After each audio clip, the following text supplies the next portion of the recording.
네, 진보당 부대변인 신하섭입니다. 오전 2건 브리핑 진행하도록 하겠습니다.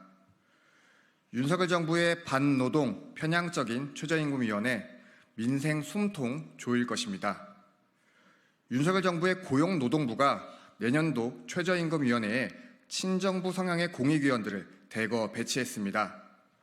물가 인상에 미치지도 못해 사실상 삭감된 것이나 다를 바 없었던 지난 최저임금 결정과 같은 상황이 반복될 것이 뻔합니다. 민생의 숨통을 조이겠다는 선언이나 다르지 않습니다. 최저임금위원회에서는 늘 공익위원이 노사 사이에서 캐스팅보트의 역할을 해왔습니다. 이름처럼 공익에 판단해야 하는 자리에도 불구하고 이름처럼 공익을 위해 판단해야 하는 자리인데도 불구하고 윤석열 정부 아래에서는 늘 사측 편향적인 인물들로 채워져 왔습니다. 이번 공익위원회 일부는 주 69시간제로 논란을 일으킨 미래노동시장연구회에서 활동하기도 했습니다. 파업 시 대체근로를 허용하는 등 노동자들의 권리를 무력화시키는 법안을 제안하기도 했던 곳입니다. 공익위원들의 인식이 이러니 내년 최저임금이 인상은커녕 깎이는 것은 아닌지 심히 우려됩니다. 특히 지난 최저임금위에서 사퇴 요구가 컸던 권순원 교수가 포함된 것에 대해서도 비판하지 않을 수 없습니다. 노골적인 사측 편향적 행보로 노동계의 항의가 빗발쳤던 인물인데 작년과 같은 갈등이 반복될 것이 뻔하기 때문입니다. 윤석열 대통령은 취임 2주년 기자회견에서 민생의 어려움이 풀리지 않아 송구하다고 말했지만 역시나 말뿐이었습니다.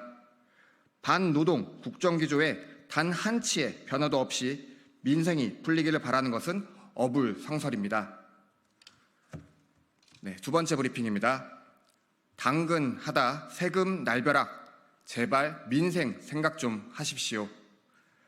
국세청이 당근마켓 등 중고거래 플랫폼 이용자들에게 종합소득세 납부를 안내했다고 합니다. 소위 업자에게 세금을 거두기 위함이라지만 이 과정에서 일반 이용자들에게까지 과도한 세금을 부과하며 논란이 커졌습니다. 국세청의 일 처리부터 부족했습니다. 판매글에 적힌 금액대로 과세했다는데 다양한 국민들의 거래 행태를 무시하고 손쉬운 방법만 택했다는 비판을 피하기 어려워 보입니다.